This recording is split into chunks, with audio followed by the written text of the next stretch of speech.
ክብር ለአምላካችን ለእግዚአብሔር ይሁን። እንዴት አላችሁ? እግዚአብሔር የተባረከ ይሁን። እንዲህ ያለ የተወደደ ማለዳ ሰጥቶናል። በዝማሬ ጌታ እየተናገረን ነበረ። መልእክቴን አጋምሶብኛል የኳይሮች። እኔ ጨርሰዋለሁ፣ ችግር የለም። ክብር ለአምላካችን ለእግዚአብሔር ይሁን። የምንችል ሰዎች ቆም ብለን መጽሐፍ ቅዱሳችንን አውጥተን አንድን የመጽሐፍ ቅዱስ ክፍል አብረን እናነባለን። በጣም የምናውቀውን የሮሜ መልእክት ምዕራፍ 1 ከቁጥር 1 ጀምረን እስከ ቁጥር 6 ድረስ ቶሎ ብለን እንመለከታለን። የሮሜ መልእክት ምዕራፍ 1 ከቁጥር 1 እስከ 6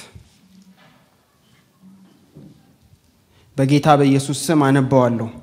ሐዋርያ ሊሆን የተጠራ የኢየሱስ ክርስቶስ ባሪያ ጳውሎስ በነቢያቱ አፍ በቅዱሳን መጻሕፍት አስቀድሞ ተስፋ ለሰጠው ለእግዚአብሔር ወንጌል ተለየ። ይህም ወንጌል በሥጋ ከዳዊት ዘር ስለተወለደ እንደ ቅድስና መንፈስ ግን ከሙታን መነሳት የተነሳ በኃይል የእግዚአብሔር ልጅ ሆኖ ስለተገለጠ ስለ ልጁ ነው። እርሱም ጌታችን ኢየሱስ ክርስቶስ ነው። በእርሱም ስለ ስሙ በአሕዛብ ሁሉ መካከል ከእምነት የሚነሳ መታዘዝ እንዲገኝ ጸጋንና ሐዋርያነትን ተቀበልን። በእነርሱም መካከል የኢየሱስ ክርስቶስ ልትሆኑ የተጠራችሁ እናንተ ደግሞ ናችሁ። አጭር ጸሎት እናደርጋለን። ጌታ አምላካችን እግዚአብሔር ሆይ እናመሰግንሃለን። ይህንን ድንቅ ማለዳ፣ ይህንን ውድ ማለዳ ስለሰጠህን ጌታ ሆይ ባለፈው ሳምንት ቀጠሮ ይዘን አልቀረንም። እግዚአብሔር ሆይ ጤና ሰጥተህን፣ እድሜ ሰጥተህን፣ ፈቅደህልን በቅዱሳን ጉባኤ ሰብስበህናል። እናመሰግንሃለን። እግዚአብሔር ሆይ ቅዱስ ቃልህን ደግሞ ገልጠናል፣ እንድትመግበን እንጸልያለን። ጌታው ቅዱስ ቃል በህይወታችን ውስጥ ኦፕሬት እንዲያደርግ እንዲሰራ፣ ጌታው የማያስፈልገውን ክፉ ነገር እንዲነቅል በቅዱስ መንፈስህ አማካኝነት ይህ ቃል ሲነገር እግዚአብሔር ሆይ ለነፍሳችን የሚያስፈልገንን ነገር እንድትሰጠን ደግሞ በዚህ ሁሉ ውስጥ አንተን እንድንወድና እንድናከብርህ እንጸልያለን። እንወድሃለን በጌታ በኢየሱስ ስም አሜን።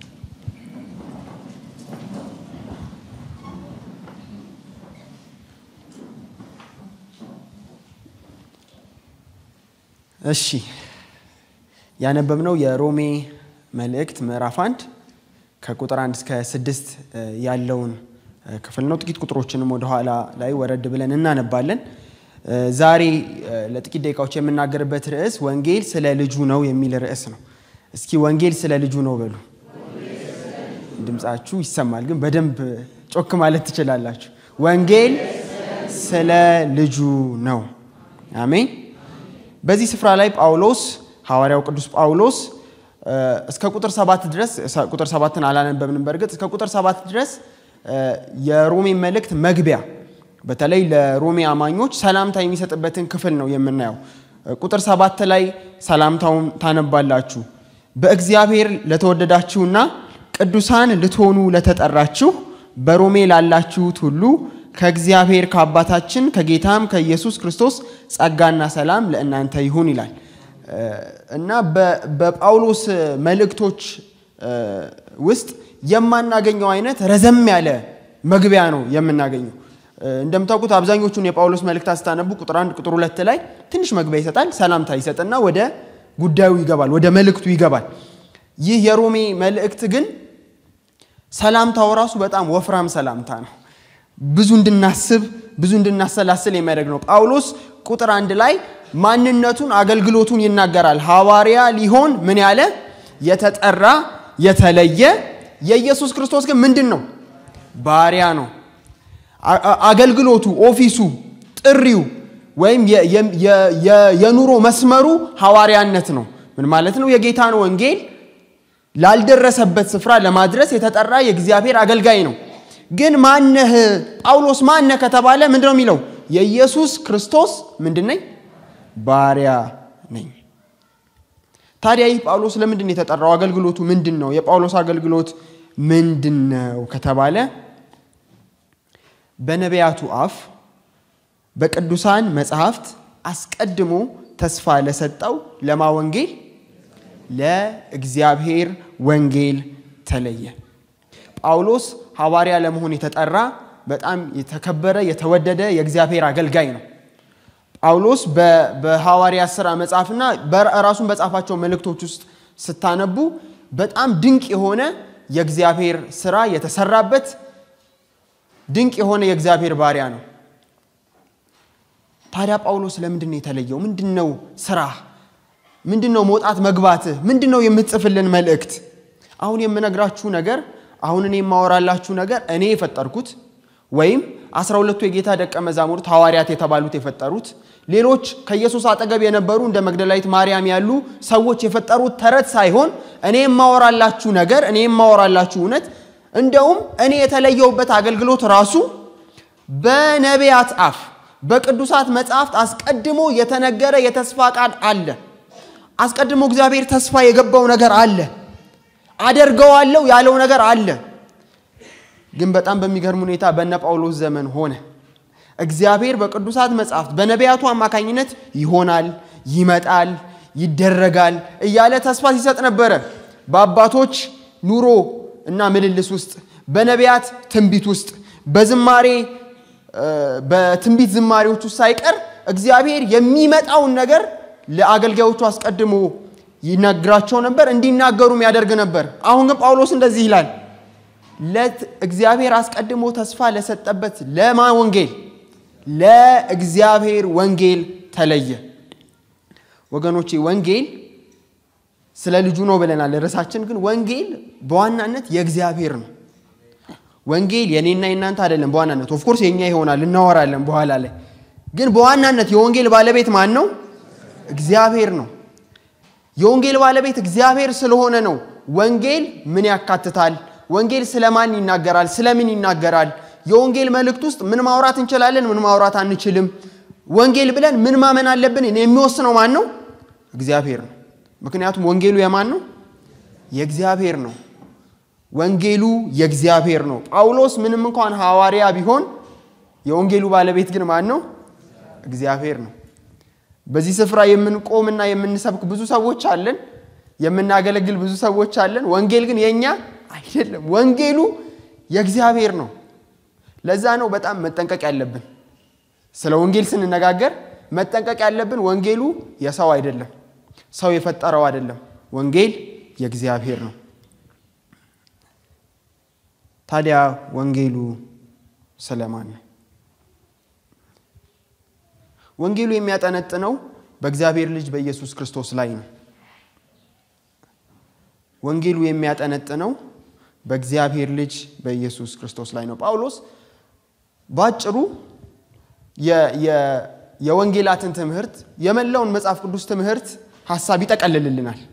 ቁጥር 3 እና 4 ይህም ወንጌል ግራ እንዳይገባችሁ የእግዚአብሔር ወንጌል ምንድነው? የእግዚአብሔር ወንጌል እያላችሁ ግራ እንዳትጋቡ። ይህም ወንጌል ስለሌላ ጉዳይ አይደለም፣ ስለሌላ ወሬ አይደለም፣ ስለ ሮም ነገስታት አሸናፊነትም አይደለም፣ ስለ ልዑሎች መወለድም አይደለም።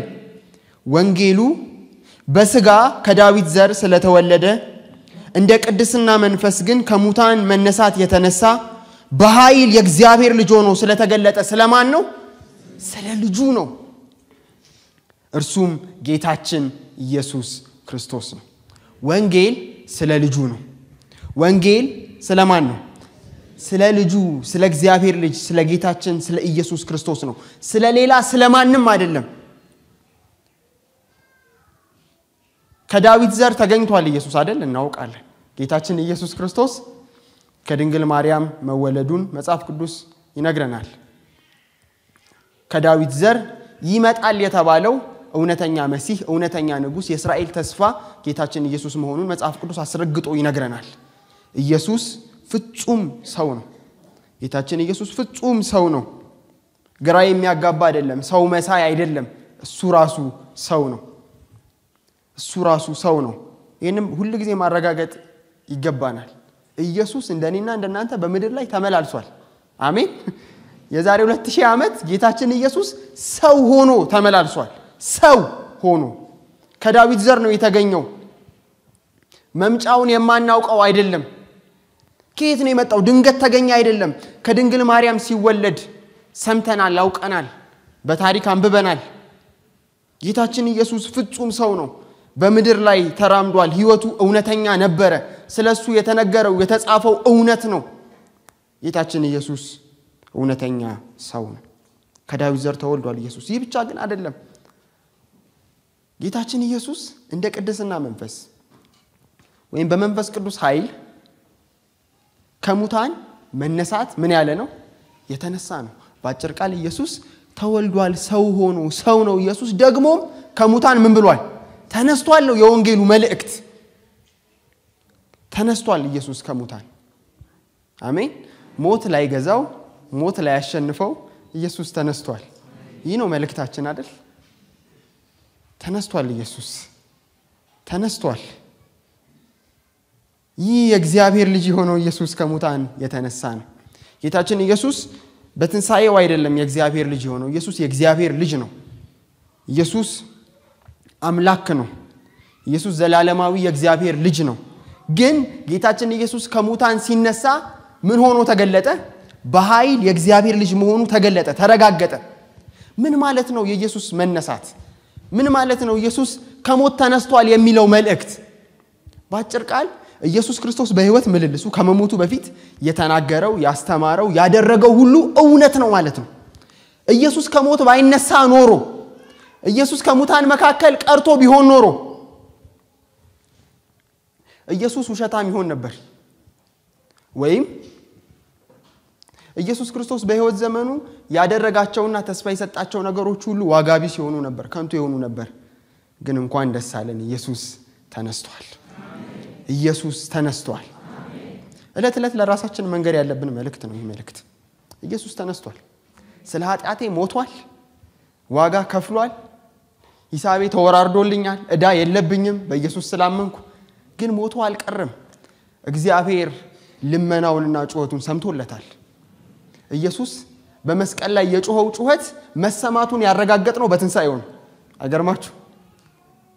ኢየሱስ ክርስቶስ ያነባው ያ እንባ አባቶይ ለምን ተውከኝ ብሎ የጮኸበት ያ መሲሐዊ ዝማሬ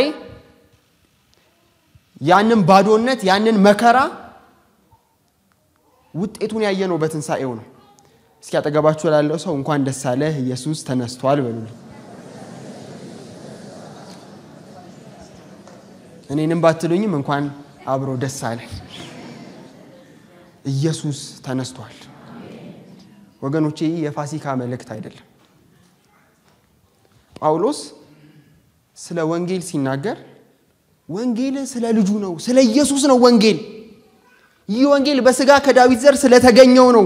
በቅድስና መንፈስ ደግሞ ከሙታን በመነሳት በኃይል የእግዚአብሔር ልጅ ሆኖ ስለተገለጠው ስለ እርሱ ነው ካለ እኛ የምንኖረው ቤተክርስቲያን የምትኖረው ምልልሳችን፣ ኑሯችን፣ እምነታችን፣ ልምምዳችን ሁሉ ስለማን ሊሆን ይገባል? ስለ ወንጌል፣ ስለ ኢየሱስ ሊሆን ይገባል። ወንጌል ስለ ልጁ ነው። ወንጌል ስለ ልጁ ነው። በዘመናት መካከል በቤተክርስቲያን ታሪክ ውስጥ ብዙ ግራ መጋባቶች የተፈጠሩት፣ ብዙ የስተት ትምህርቶች የተፈጠሩት፣ ብዙ የልምምድ ቀውሶች የተፈጠሩት ወንጌል ስለሱ መሆኑን ያቆመ ቀን ነው።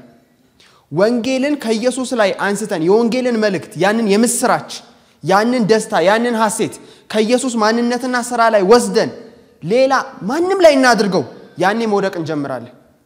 በዘመናችን የምናየው ብዙ ጥፋት፣ በቴሌቪዥን ጣቢያዎቻችን ላይ የምናየው ብዙ አይነት አመጽ ከሌላ ከየትም አይደለም የመጣው፣ ወንጌል ከመቀየር ነው የመጣው። ግን ወንጌል መቀየር አይችልም። ሰዎች ሊቀይሩ ይችላሉ፣ ሊያደርጉ ይችላሉ። ወንጌል እውነተኛ ወንጌል ግን ሊቀየር አይችልም። ምክንያቱም የኛ አይደለም፣ የእግዚአብሔር ነው። በዋናነት ስለኛም አይደለም፣ ስለ ልጁ ነው። ወገኖቼ እኛ ትክክለኛ ስፍራችንን የምናገኘው ኢየሱስ ትክክለኛ ስፍራውን ሲይዝ ነው። ወንጌል አላከበረንም እንዴ? አክብሮናል። ኢየሱስ ሞቷል፣ ኢየሱስ ተነስቷል ስንል እኮ ቅድምም አስብያችኋለሁ። ምንድነው ያለው? እንኳን ደስ አለን። የኢየሱስ መነሳት እኮ ለማን ነው? ለኔና ለእናንተ ነው፣ ለሰው ልጆች ሁሉ ነው። ግን በዋናነት ስለማን ነው? ስለሱ ነው። እሱ ቦታውን ሲይዝ እኛ ቦታችንን እናገኛለን። ወገኖቼ ኢየሱስ ተነስቶ በቃ ተነስቻለሁ እያጨበጨባችሁ ቆዩ አይደለም ያለ። ትነሳላችሁ ብሎናል። ኢየሱስ ሞቷል የኃጢአተኞችን ዕዳ ከፍሏል ስንል የኔን ዕዳ ከፍሏል እያልን ነው። የሆኑ የማይታወቁ ስማቸው የማይታወቅ የሆነ ቦታ ላይ የሆነ ፕላኔት ላይ ያሉ ሰዎችን አይደለም እያወራን ያለ ነው። ሞቱ ስለኔ ነው። ሞቱ ስላንቺ ነው። ሞቱ ስላንተ ነው። ግን በዋናነት ስለማን ነው? ወንጌሉ ስለሱ ነው። እሱ ሲከብር ነው እኛ እውነተኛን ክብር የምናገኘው። ስለሱ ሲወራ ነው ህይወታችን ትርጉም የሚኖረው። ወገኖቼ ቤተክርስቲያን የምንመጣው ወንጌል ለመስማት ወንጌል ስለ ልጁ ነው አይደል? ስለ ልጁ ለመስማት ነው የምንመጣው። ስለ ኢየሱስ እንዲነገረን ነው የምንመጣው። አትሊስት መምጣት ያለብን እሱን እያሰብን ነው። ወንጌል ስለሌላ ስለማንም አይደለም። ስለኛ የህይወት ከፍታና ስኬት አይደለም። ስለኛ መከናወንም አይደለም። ኦፍኮርስ ይከናወንልናል። ኦፍኮርስ እግዚአብሔር ይረዳናል። እሱ ላይ አይደለም ጥያቄያችን። ወንጌሉ ግን በዋናነት ስለ ልጁ ነው።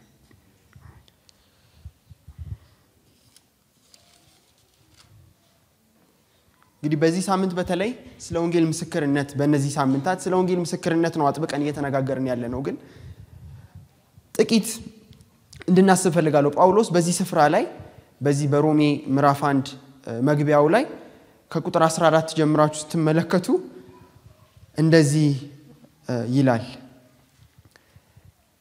ለግሪክ ሰዎችና ላልተማሩም ለጥበበኞችና ለማያስተውሉም ዕዳ አለብኝ። ስለዚህም በሚቻለኝ መጠን በሮሜ ላላችሁ ለእናንተ ደግሞ ወንጌልን ልሰብክ ተዘጋጅቻለሁ። ጳውሎስ በተለያዩ ምክንያቶች ተከልክሏል ወደ ሮም ከተማ እንዳይገባ። ያንን ከላይ ያነባል። በጣም በናፍቆት እንደሚጠብቅ እነሱ ከተማ ውስጥ ሄዶ ወንጌልን ማገልገል እንደሚናፍቅ ይናገራል። ግን ጳውሎስ ምንድነው ሐሳብህ? ምን ልታደርግ ነው የምትመጣው ከተባለ ዕዳ አለብኝ። እኔ የወንጌል ዕዳ አለብኝ። ወንጌልን መመስከር እፈልጋለሁ። በሮም ላላችሁ ለእናንተ የሚጽፍላቸው ቅድም እንዳነበብነው ምንድናቸው? ቅዱሳን ለመሆን የተጠሩ በሮም ያሉ ሰዎች ናቸው፣ አማኞች ናቸው። ግን ጳውሎስ እንደዚህ ይላል፣ ወንጌልን ለመስበክ ነው የተጠራሁት። ለግሪክ ሰዎች፣ ላልተማሩም፣ ለጥበበኞች፣ ለማያስተውሉም ወንጌል ለመስበክ ተጠርቻለሁ። ግን አሁን ወደ ሮም ከተማ ስመጣ በጣም አንድ የምናፍቀው ነገር ለማን ወንጌል ለመስበክ ነው? ለእናንተ ወገኖቼ። ውጪ የምናውጀው መልእክት ብቻ አይደለም ወንጌል። የምናውጀው መልእክት ብቻ አይደለም። እለት ለራሳችን የምንሰብከው ስብከት ነው ወንጌል። ጠዋት ስንነሳ ወንጌል መስበክ አለብን ለራሳችን። ጠዋት ስንነሳ መስበክ አለብን። በቀን ውሏችን መካከል ኢየሱስ ሞቶልኛል ማለት አለብን። ኢየሱስ ተነስቷል ማለት አለብን። ለምንድነው መሰበክ ያለበት?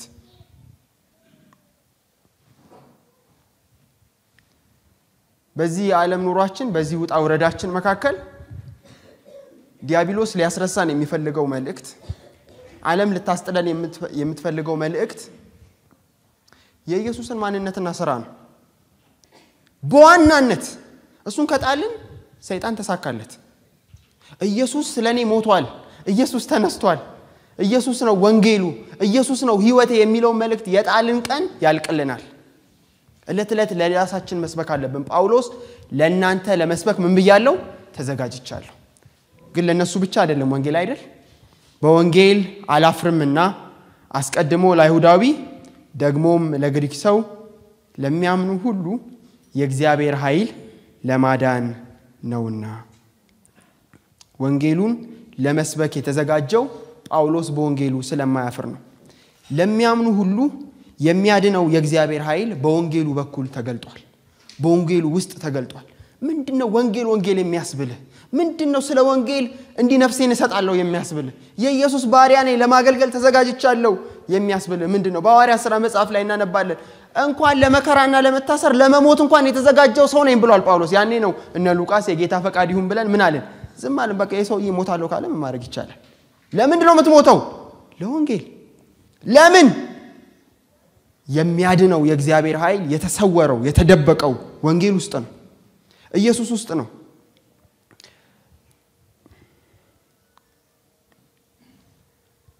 ማንም ዓለም ላይ ያለ ሰው ሊፈጥረው የማይችለው ኢነርጂ ነው ወንጌል ውስጥ የተደበቀው። አይገርማችሁ? ያላለቀ ግድብ አለን እንደምታውቁት ስንት አመቱ እኔ ኤሌመንተሪ ነበርኩኝ ያኔ በ12 ብር 50 ቦንድ ገዝቻለሁ አዋተን ምንድነው ግድቡ የሚያደርግልን 5000 ምናምን ሜጋዋት ምን የኤሌክትሪክ ኃይል ያመነጫል ጨለማ አይሆንም በእኛ ዘንድ ነው ያው መልእክቱ በቃ ይበራል ነው መብራት አለ ኢነርጂ አለ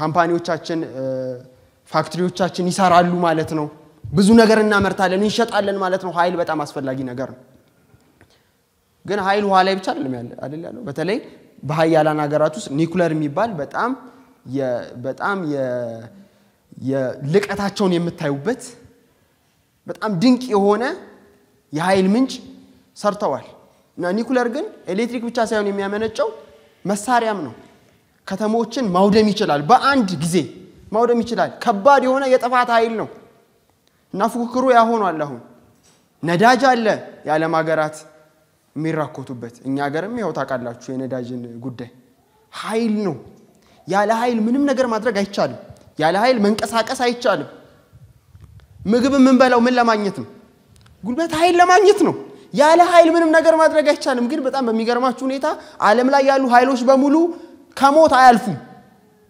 ዓለም ላይ ያለ ኃይል በሙሉ ቀሪ ነው እዚህ በልቶ ለዘላለም የኖረ አናውቅም ኢየሱስን ከበላው ውጪ ጠጥቶ ለዘላለም የረካ አናውቅም ኢየሱስን ከጠጣ ሰው ውጪ የእግዚአብሔር የማዳን ኃይል ሞትን የሚያልፍ ኃይል ሞትን የሚያሸንፍ ኃይል ክፉን የሚቀጣ ያ ኃይል ወደሱ የቀረቡትን ሁሉ ለዘላለም የሚያሳርፍ ኃይል የተሰወረው በወንጌሉ ውስጥ ነው ኃይል ትፈልጋላችሁ ወገኖች ኃይል የእግዚአብሔርን ኃይል የሚያኖር ኃይል የሚቀድስ ኃይል ወንጌል ውስጥ ነው የተሰወረው እግዚአብሔር ከዓለም ጠቢባን ሰውሮ የደበቀው የኢየሱስ ማንነትና ስራ ውስጥ ነው ወገኖቼ ኃይል ሌላ ቦታ የለም እለት ቻርጅ መደረግ ያለብን በወንጌሉ ነው ነፍሳችን ያለ ወንጌል ትክክለኛ ኃይል አታገኝም በአንዳንድ ነገሮች ጃምፕ ስታርት ልናደርግ እንችላለን አይደል መኪና አንዳንዴ ድክም ሲል የሌላ መኪና ባትሪ አምጥተን እናስነሳዋለን ግን ባትሪው ችግር አለበት መታከም አለበት ቼክ መደረግ አለበት በየመንገዱ እየቆመ ሌላ መኪና እየጠበቀ ሹፌሩ ያስነሳ መሄድ አይችልም ለዘላለም አይሆንም እንደዛ ወገኖቼ የሚያስቀጥለን ኃይል ያለው ወንጌል ውስጥ ነው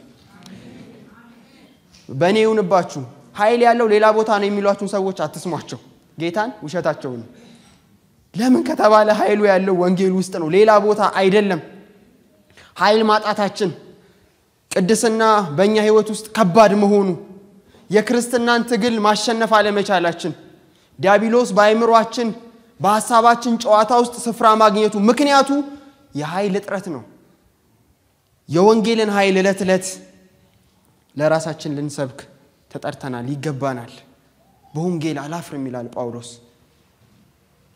በወንጌል አላፍርም ለምን አያፍርም የእግዚአብሔር ኃይል ነው ወንጌል ታሪካዊ በሆነ መልኩ አስቀድሞ ለአይሁዳዊ ነው እንደምታውቁት ጌታችን ኢየሱስ ክርስቶስ ሳይቀር ከማን ነው የመጣው ከአይሁዳውያን የተገኘው ቀደም አንበበናል ከዳዊት ዘር ነው የተገኘው በታሪክ ውስጥ አስቀድሞ ለአይሁዳዊ ከዛ ለግሪክ ሰው አሕዛብን ወካይ ነው ሁላችንንም ይወክላል በታሪክ ደም ተከተል ወንጌሉ አስቀድሞ ለአይሁዳዊ ደግሞም ወንጌሉ ቅድመ ሁኔታዊ ነው ወንጌሉ የሚሰራላቸው አይሁድም ስለሆኑ ግሪካዊም ስለሆኑ ሳይሆን ምን ስለሆኑ አማኝ ስለሆኑ ለሚያምኑ ሁሉ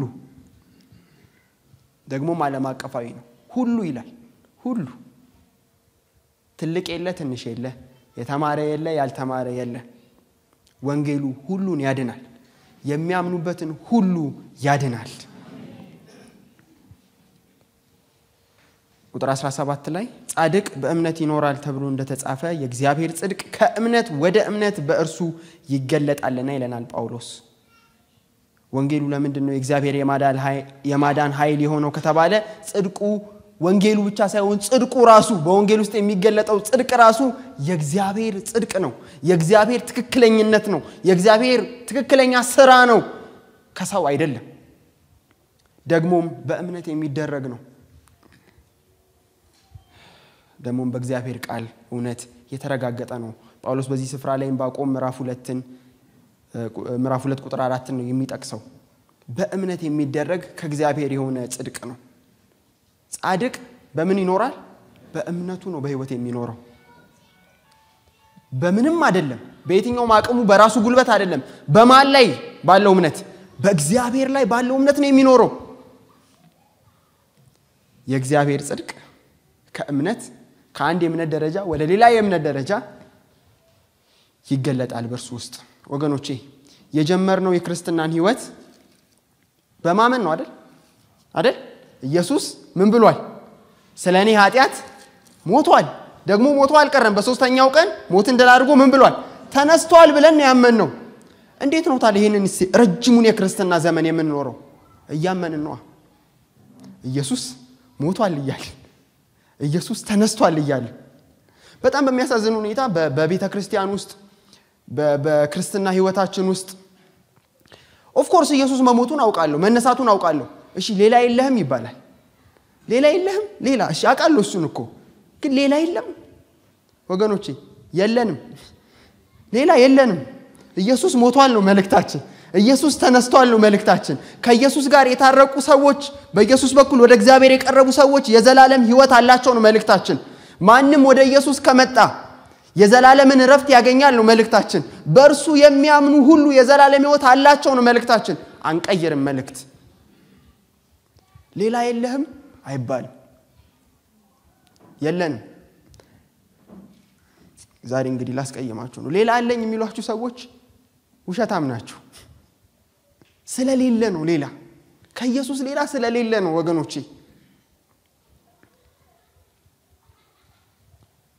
ጳውሎስ በአንደኛ ቆሮንቶስ ምዕራፍ 15 ላይ ቁጥር 1 እስከ 4 ድረስ እንደዚህ ይናገራል።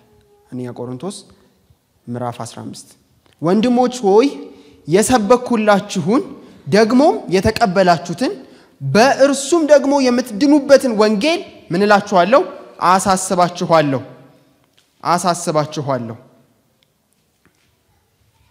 በከንቱ ካላመናችሁ በቀር ብታስቡት በምን ቃል እንደሰበኩላችሁ አሳስባችኋለሁ። እኔ ደግሞ የተቀበልኩትን ከሁሉ በፊት አሳልፌ ሰጠዋችሁ እንዲህ ብዬ፣ መጽሐፍ እንደሚል ክርስቶስ ስለ ኃጢአታችን ሞተ ተቀበረም፣ መጽሐፍም እንደሚል በሶስተኛው ቀን ተነሳ። ጳውሎስ በቆሮንቶስ ላሉ በብዙ የትምህርትና የልምምድ ቀውስ ውስጥ ላሉ ቅዱሳን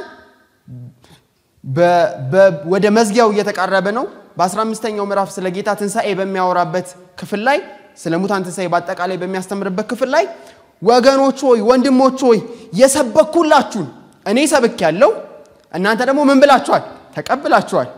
መቀበል ብቻ አይደለም፣ አሁን ጸንታችሁ የቆማችሁት ራሱ በምንድን ነው? በወንጌሉ መልእክት ነው። እኔ በሰበኩላችሁ መልእክት ነው። ደግሞ ምንም የምትሉበትን የምትድኑበትን የዳንበት ነው። አሁን ደግሞ እየዳንበት ያለው እየተቀደስንበት ያለው መልእክት ነው። በዘመን መጨረሻም የምንድነው በወንጌል ነው። ኢየሱስ ተነስቷል የሚለው መልእክታችን ነው። ሌላ መልእክት የለንም፣ ሊኖረንም አይገባም፣ አይችልም። ጌታ ኢየሱስ ስለ ኃጢአታችን ሞተ።